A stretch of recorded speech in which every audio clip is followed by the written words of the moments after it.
tornado emergency for northern Clark and southern Scott and Jefferson counties in southern Indiana. A tornado warning remains in effect until 3:45 p.m. EST for northern Trimble, northern Clark, Jefferson, eastern Washington, and southeastern Scott counties.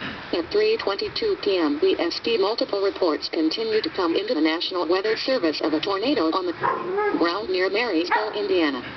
This tornado is moving northeast at 60 to 65 miles per hour. Persons in Lexington, Swanville, and Paynesveille, Indiana are in immediate danger. Seek shelter now.